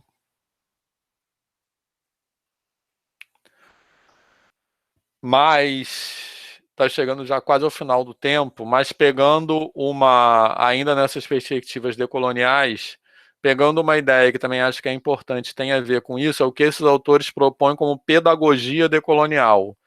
E isso nos ajuda a ter uma reflexão importante sobre todas essas questões que a gente está conversando desde o começo. Então, o que esses autores chamam de pedagogia decolonial tem muito a ver com a gente reconhecer uma educação para além da escola ou seja, reconhecer os movimentos sociais como processos educativos, por exemplo, e como a escola, como instituição, se deixa atravessar por esses movimentos sociais, né? Então, esses autores que falam de pedagogia decolonial, eles propõem um outro sentido de educação, né? Assim, que é uma escola que se situa e se deixa atravessar por pelos movimentos sociais e por coisas que estão fora da escola, né?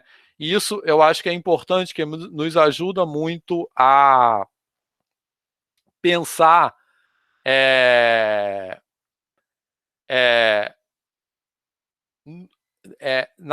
na escola, usualmente, o que é legitimado e o que não é legitimado como tópico curricular, né? Assim, então, eu acho que para mudar esse contexto, quer dizer, um movimento decolonial importante, seria reconhecer essa educação para além da escola. Então, por exemplo, reconhecer o samba, só para citar o exemplo que eu falei, reconhecer o samba como educação e não como alegoria, né? Estou falando do samba como um exemplo, mas reconhecer a cultura que é identificada como uma cultura de grupos sociais mais subalternizados como conhecimento, né? E não como algo exótico ou alegórico, né? Que é o que muitas vezes a gente vê acontecer. Certo? Então, acho que essa reflexão sobre pedagogia decolonial nos ajuda a pensar nisso. Então, por exemplo, quando eu cito o Samba da Mangueira na minha fala, essa citação não é uma citação metafórica, é uma citação como referência. Então, o Samba da Mangueira, para mim, é uma referência, assim como os autores que eu estou citando são referências, né? Então, a pedagogia decolonial acho que nos ajuda a pensar sobre isso. E agora, como eu vou dar uma avançada aqui, né? Porque, como está chegando, isso aqui é uma parte que falava bem de matemática, mas como está chegando no final do tempo, depois, como eu disse, eu posso disponibilizar esse PowerPoint aí para quem se interessar. Mas, para fechar um pouco a minha fala, eu acho que uma reflexão importante, né, é essa aí. O que queremos dizer com decolonizar currículos em matemática? E, de novo, eu estou propondo em matemática, mas eu acho que é uma reflexão que a gente pode pensar em como ela se coloca para cada disciplina, né, assim. Então, eu acho que existe uma visão, o que é decolonizar os currículos escolares? Isso que eu acabei de falar sobre pedagogia decolonial nos ajuda a pensar nisso. Porque eu acho que existe uma primeira visão de que decolonizar currículos é só mudar os tópicos curriculares, né? Por exemplo, quando a gente pensa na Lei 10.639, né? E na outra lei, 11.000, que eu esqueço o número, que é desdobramento dessa, que são as leis que tornam obrigatória a discussão sobre aspectos afrodiaspóricos e indígenas na educação básica, né, assim. Então, quando a gente pensa nessas leis, né, que seria um momento de decolonizar os currículos, a gente pode pensar, num primeiro momento, que atender a isso seria incluir determinados tópicos, né, no currículo.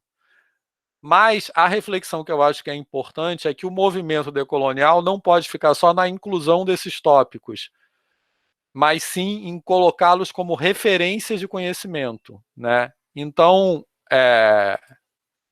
sobre isso, uma autora que eu acho que é bastante importante, que nos ajuda a pensar nisso, é a Nilma Lino Gomes, que é professora da UFMG e que já foi, inclusive, ministra de igualdade racial durante o governo Dilma. E ela fala que isso tem, e essa fala dela, né, tem tudo a ver com aquilo que eu falei de desconstruir a ideia do aluno idealizado, porque ela fala que o primeiro movimento de decolonizar os currículos é decolonizar o nosso olhar como professor. Então, eu identifico muito essa fala com decolonizar o olhar como sendo justamente a desconstrução daquela ideia do aluno idealizado que eu falei no começo, né? Então, o primeiro movimento de decolonização de currículos não está no currículo como um documento, mas está no nosso olhar e nas nossas práticas, né? Então, novamente fazendo referência ao samba da Mangueira, decolonizar o olhar é virar do avesso, é virar de cabeça para baixo, né? Assim, colocar do avesso aquilo que está no mesmo lugar. E aí, só para fechar, eu acho que tem duas coisas importantes quando a gente pensa em decolonizar o currículo, que vão nos ajudar a pensar nisso. Uma é o que nós queremos dizer com decolonizar e outra, o que nós queremos dizer com currículo, né? Então, o que nós queremos dizer com decolonizar é um pensamento que é mais como um verbo do que como um adjetivo. Nas palavras da Catherine Walsh, que é essa autora, é pensar em decolonialidade como uma verbalidade, né? Porque pensar em decolonialidade como um adjetivo seria como se a gente pudesse, voltando àqueles autores que falam que não existe um estado nulo de colonialidade, é como se a gente pudesse pensar num currículo no qual a gente incluísse determinados tópicos e isso fosse suficiente para botar um carimbo naquele currículo como decolonizado, né, assim, e está resolvido, né? Então, decolonizar não pode ser entendido como algo que chancele alguma coisa como colonial ou não colonial, mas tem que ser uma ação permanente, né, assim. Então, decolonizar os currículos está nos olhares e nas ações, e não nos documentos. E, para pensar nisso, a gente precisa de uma reflexão também sobre o que é currículo, né, assim.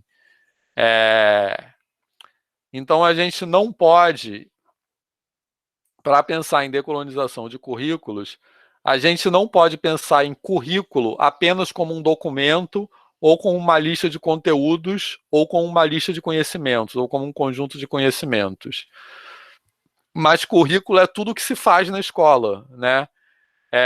Todos os atores que estão na escola, professores e alunos, são produtores de currículo.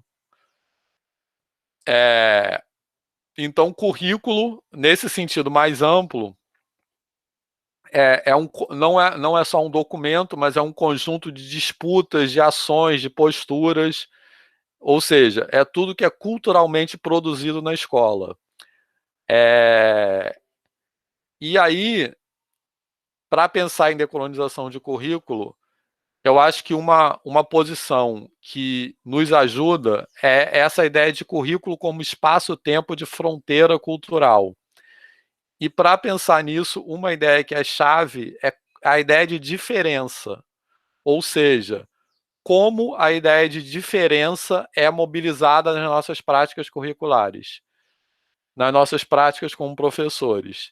E muitas vezes a gente está acostumado a pensar na diferença como divergência em relação a algo que é colocado no lugar de normalidade.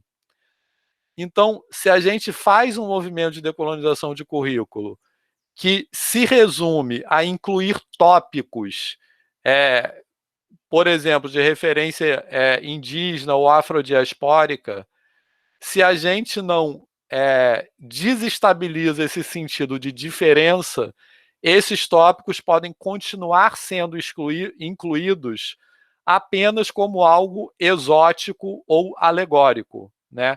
O exemplo que eu acho que é bem evidente disso é que quando a gente fala de racismo na educação básica só durante o mês de novembro, né? Assim, que é o mês da resistência negra, etc., né?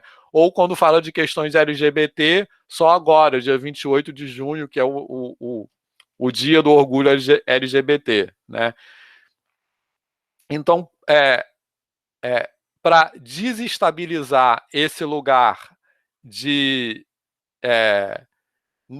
que organiza os currículos como algo que é considerado normal e algo que é considerado periférico e exótico, a gente precisa pensar na ideia de diferença não como uma divergência daquilo que é normalizado, mas como um lugar de enunciação, ou seja, um currículo, nas palavras dessa autora, Beth Macedo, como espaço-tempo de fronteira cultural, um currículo que tenha a diferença como ponto de partida, como lugar de enunciação, que se construa a partir da diferença, né?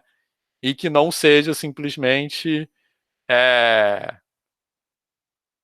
um conjunto de conhecimentos convencionais nos quais se agregam outros conhecimentos considerados alegóricos ou exóticos. Então, é isso. Eu fico por aqui, ainda tem 10 minutos, se alguém quiser comentar mais alguma coisa. Vini. Felipe. Oi, professor, boa tarde. Boa tarde. Primeiro, eu queria dizer que eu adorei você falou que não queria que chamasse de palestra, mas na falta de outra palavra, eu adorei sua apresentação. Conversa. Sim, sim. Acho que se adequa muito, assim, ao nosso contexto como, não só como licenciandos, também tem graduandos aqui, mas como pessoas estudando também das ciências humanas, acho que se adequou, sim, muito.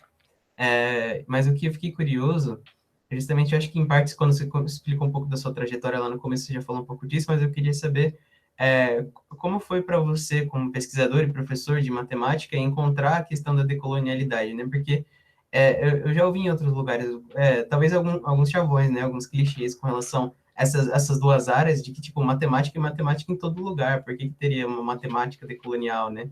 Eu acho que eu fiquei interessado em saber como você chegou nesse lugar, a partir da área que você pesquisa, né? Porque me parece bem interessante saber como foi para você chegar até aí. E acho que era o principal, sabe? Essa questão, porque eu ainda estou no processo de compreender como essas duas palavras que representam dois universos, né? Matemática e decolonialidade, elas se chocam e geram algo diferente. Então, eu queria saber mais sobre isso. Muito bom, obrigado, Felipe. Você é de filosofia também? Eu sou da licenciatura em Ciências Humanas. Entendi. Que é um curso novo da UFABC, que inclusive eu espero conversa bastante com o que você vem falando aqui. Legal, bacana. O Pedro está colocando aqui dessa disciplina de Afro-Oeste na matemática, né, que foi um episódio, né, assim, isso causou um monte de crítica, um monte de reação. Inclusive o nosso programa de pós-graduação aqui já sofreu um ataque de um site bolsonarista junto com a UFABC, porque a gente tem projetos de pesquisa que envolvem matemática, raça e gênero, então dizendo que era militância, aquelas coisas que os bolsonaristas falam. Mas então, a pergunta do Pedro, muito obrigado, Pedro não, do Felipe, obrigado pela pergunta, eu poderia ficar 3 horas falando sobre isso, mas inclusive tem uma parte da apresentação que eu pulei no meio que falava um pouco sobre isso, por conta do tempo. Bem, mas vou tentar falar muito rápido disso. Primeiro lugar, do meu ponto de vista pessoal, como é que eu cheguei nisso? Assim, basicamente, eu acho que eu cheguei nisso tentando entender as coisas, né? Assim, então, eu venho de uma formação inicial. Na verdade, eu não fiz nem licenciatura, né? Eu fiz bacharelado e mestrado em matemática, e só depois do mestrado eu comecei a me interessar por educação e por educação como uma área de pesquisa, né? Assim. E aí, quando a gente vai olhando para a educação como área de pesquisa de uma forma, vamos dizer assim, legítima, né? A gente vai querendo realmente entender por que as coisas acontecem daquela maneira. Então, por isso que eu falei no começo de que uma primeira reflexão é isso: qual é a melhor forma de entender as coisas do ponto de vista só das coisas, né? Só do conteúdo, né? Assim. Então, como se houvesse uma fórmula mágica para falar de fração e que todo mundo fosse entender, né? Então, a partir dessa reflexão, isso que eu estou falando é uma trajetória de 30 anos, tá? Isso, a partir dessa reflexão, começar a perceber que, vamos dizer, os conteúdos matemáticos produzem sentidos nas pessoas de formas assimétricas. E que essas maneiras como as pessoas produzem sentidos e mobilizam afetos a partir do conteúdo matemático é atravessada no nosso contexto social brasileiro por questões de raça e de gênero. Então, mais ou menos assim que a gente chegou, né? Eu venho dessa trajetória de matemática pura, depois de formação de professores, e eu acho que é assim que eu cheguei nessa reflexão. E a gente aqui, o meu grupo de pesquisa. Agora, a outra questão que você tocou, mas não sei se deu para entender, Felipe, mais ou menos. Agora, a outra questão que você colocou, que é bem importante de forma mais geral, que é basicamente que tem até uns slides aqui sobre isso, eu vou voltar, que é essa ideia aqui, ó.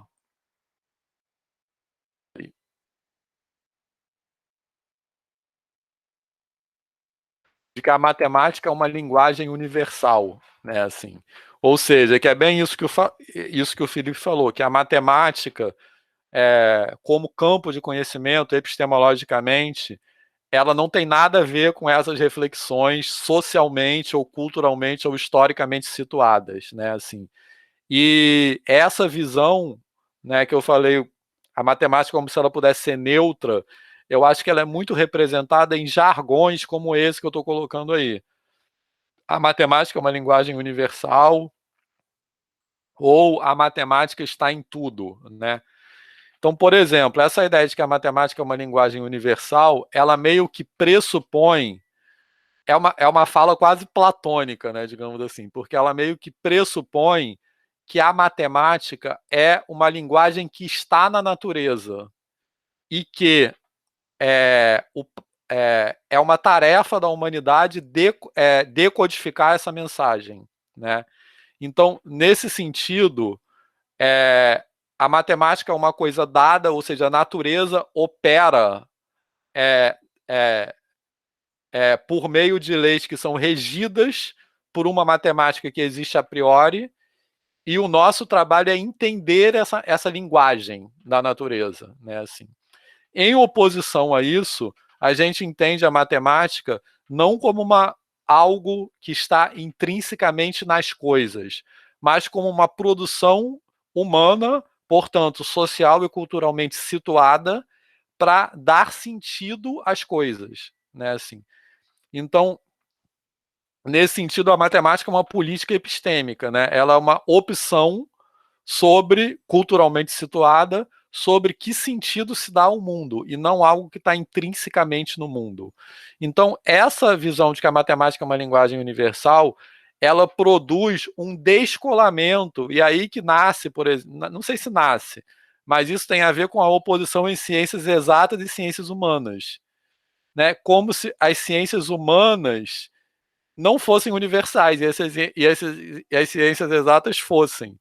E a gente acha que nenhuma das duas é universal nesse sentido, né? Tanto que existem, vamos dizer assim, entre aspas, outras matemáticas, outras maneiras de dar sentido ao mundo produzidas por outras culturas, né? Assim, nesse sentido, por exemplo, da quantificação e etc. E quando a gente fala também que a matemática está em tudo, né, que são os jargões que são isso aí, matemática está em tudo, acho que já foi até um negócio da Olimpíada de Matemática, não foi uma coisa assim. Eu sei que os matemáticos adoram se apegar religiosamente nessas frases. Então, como eu estou dizendo ali, a questão dessas frases não está nas suas implicações lógicas, mas nos seus não ditos. Então, quando você fala a matemática está em tudo, é como se, e tipo assim, filosofia, artes, história também não está em tudo. Então, o que é esse tudo? Então, quando a gente fala a matemática é uma linguagem universal e a matemática está em tudo, a gente interpreta que essas frases são uma produção subjetiva do que é tudo. E o que elas produzem, ou o que é o universo, e o que elas produzem, sobretudo, é um processo de exclusão. Então, aquilo que não se adequa a essa produção cultural chamada matemática está excluído desse universo. Então, é justamente por meio desse processo que a matemática, como eu falei no começo, se coloca como um instrumento de opressão importante nesse projeto de poder colonial. Não sei se ficou confuso, Felipe. Deu para entender a ideia? Então, eu acho que ajuda a pensar nisso, como a gente interpreta esses jargões, né? Então, por exemplo, a matemática é uma linguagem universal, a gente, em oposição a uma ideia de a matemática estar intrinsecamente na natureza, a matemática é uma produção cultural para dar sentido à vida, ao mundo e à natureza. Seria isso. E por isso, ela é atravessada, como qualquer outra área, por questões de gênero, de raça, de classe, e etc. Beleza? Ficou na boa, Felipe? Ficou sim, Pro. Muito obrigado. Inclusive, acho que você esbarrou em alguns temas que a gente já passou ao longo da... nosso curso, como eu disse, ele é novo, né? A gente não tem nenhum ano de curso funcionando, rolando, mas ainda assim a gente já teve contato com algum desses temas e eu acho que isso, inclusive, é algo positivo, né? Pensando que, como você falou, né? Aquele formato 3+1, né? Nós, numa formação tradicional, teríamos contato com isso daqui a uns 4 anos, mas a gente foi a primeira coisa que a gente viu. Só não estamos sendo as primeiras coisas. A gente nem começou a estudar nossos conteúdos específicos de história, geografia, e a gente já está tendo contato com esse tipo de conhecimento, eu acho que é algo que a gente tem que valorizar. Mas, de qualquer forma, eu agradeço muito pela resposta, professor. Valeu. Eu que agradeço pela pergunta. E tem uma pergunta da Letícia aqui, não sei se ela ainda está aí, né? Acho que não, que ela teve que sair. Que ela está falando... cadê?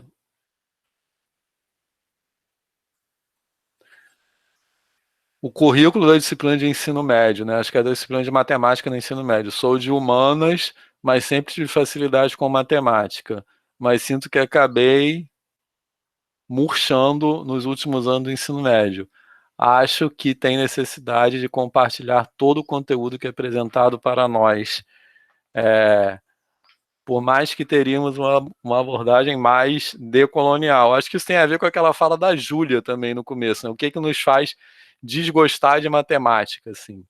E é engraçado, eu também acho que eu sou de humanas, né, assim, porque eu sempre acho que a matemática é uma ciência humana, e é engraçado que eu, no ensino médio, tipo assim, eu fui fazer matemática, mas eu nunca pensei em fazer engenharia, por exemplo. Então, na minha cabeça, a matemática nunca esteve perto de coisas técnicas, sempre esteve perto de coisas mais, assim, filosóficas, digamos assim.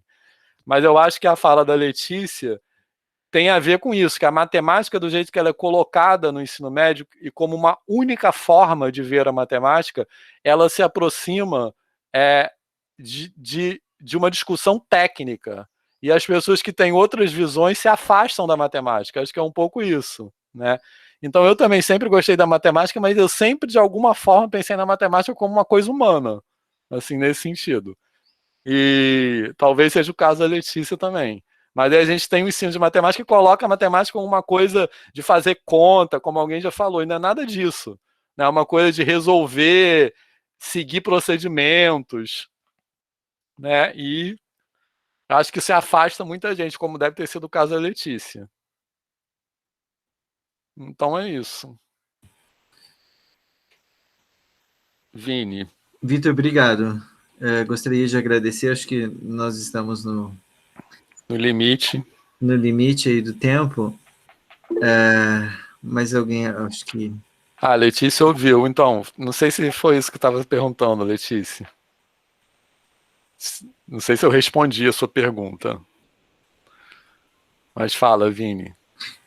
Gostaria de agradecer, Vitor, não só por essa fala, mas também pela outra em março, né? Muito obrigado por ter estado em 2 momentos aqui com a gente. Oi, Suas ordens. A coordenadora institucional. Oi, Suzy, quer falar alguma coisa? Tudo bem, Vinícius? Estou ouvindo aqui o Vitor de novo com prazer, que eu já disse para o Vitor que adoro esse tema, né? Minha perspectiva também. Eu estava lembrando aqui, Vitor, quando você, ouvindo sua fala final, mas eu ouvi a tua fala da outra vez, né? Eu tive um professor na filosofia, eu já estava no final do curso, né? Ao contrário do Felipe, que já está tendo o privilégio de ter essa discussão no começo, né?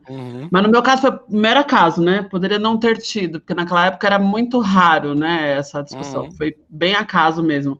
Mas eu lembro de um dia que ele colocou na lousa assim: a filosofia é universal ou é universal que é filosófico?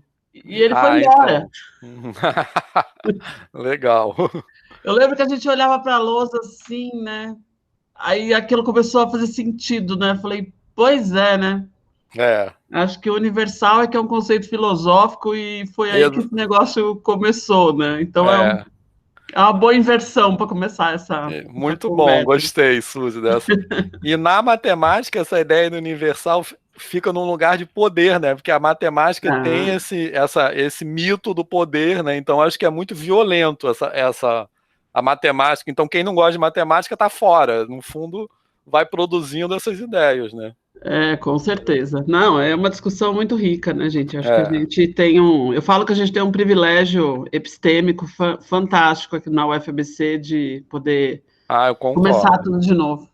Também acho. Eu tenho um pouco de inveja, vou ser sincero de você. Na verdade, a gente também tá meio com inveja, viu, Vitor? Porque a gente tá querendo voltar, né? Entendeu? A gente tá com inveja da gente mesmo agora, entendeu? Mas vamos torcer para acabar essa pandemia e retomar as coisas. Eu espero que a próxima vez seja presencial. Opa, com certeza. Tô louco, morrendo de saudade. Agradeço muito, viu, Vitor? Valeu, eu que agradeço. Qualquer coisa, tomo as ordens. Eu vou aproveitar para dar um recadinho pro... Obrigado, Vitor. Suzy, obrigado. Suzy, eu vou interromper a gravação, pode ser? Pode ser sim, até bom, né, Vinícius? Porque quando eu falo, é bom sempre interromper a gravação. É bem prudente. Gente, eu vou ter que sair, porque eu tenho outra reunião agora. Tem problema? Tá bom, Vitor, obrigada, viu? Muito obrigado e sempre estou à disposição, tá? Agradeço